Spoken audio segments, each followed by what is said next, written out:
Hey Internet, today is National Raspberry Cream Pie Day because it just sounds good and it is our duty to find out if it is actually good. So to the kitchen we go. Alright people, this is what we have to work with. Now let's get started with this recipe.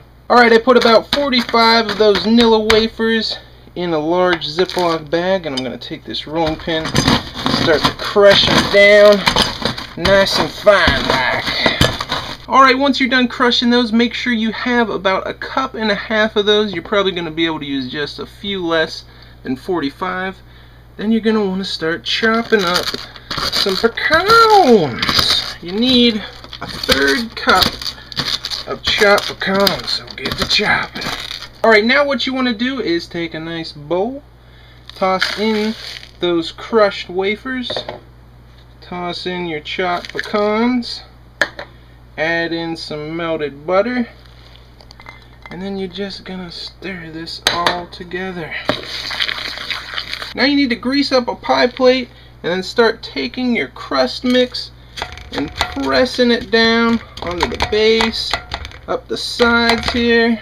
Just keep scooping it in there, pressing it down to make a merry crust mix. Alright, once you've got your crust nicely pressed in there, you want to take and throw your cream cheese in a bowl, splash it with a little vanilla, smack some confectioner's sugar in its face, and you break out the mixer. Ding! Round one. We're going to beat this up till it's fluffy.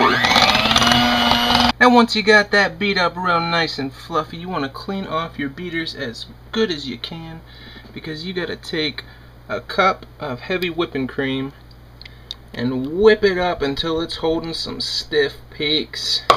Get on into that. Once you have that nice and creamy and firm, go ahead and add that into the other mix, and you can whip these two together. Now you just want to take this nice creamy mixture and start spreading it onto that pie crust that's been waiting for you. Keep adding that in there bit by bit.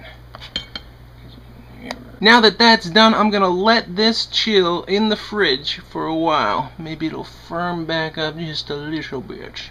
Now you're going to want to take a small saucepan, add in that sugar. There you go. And then add in your cornstarch. Go ahead and mix these two together a little bit. Now you're going to want to add in your little bit of water. And close to almost all of the raspberries you'll be using for this recipe. I wanted to go with fresh, but our raspberry bushes are quite eaten down, so frozen does the trick. Go ahead and stir this together. Now bring that mixture to a boil and let it continue to boil while you stir it for 2 minutes. Once that 2 minutes is done, go ahead and pop all that in a bowl. Then you're going to put it in the fridge for, let's say, ½ hour, so we can really let that cool down and thicken back up. Alright, now that that has chilled down a bit, you want to start pouring that over top of the pie. Spread this out real nice. Oh, that looks beautiful. And then you can even take some of your other raspberries and start garnishing to make them look nice and pretty. And if you have fresh raspberries, it's going to look a whole lot better than this. Now that doesn't look quite as pretty when you scoop it out of there, but you know what? Looks even worse when you chew it up. So let's go ahead and do that and see how good this pie really tastes. I might have wanted to let it cool down a little more, let that cream thicken up. Actually, I used that softened cream cheese that you cook with. That might have hurt things a little, but I think it'll be alright. Ooh, that is good. It's light and fluffy. I like the pecan crunch at the bottom.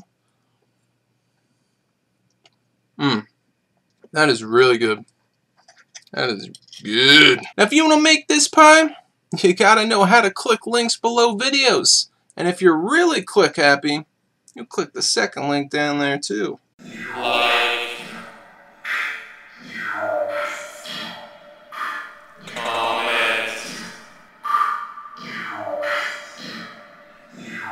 Stuff.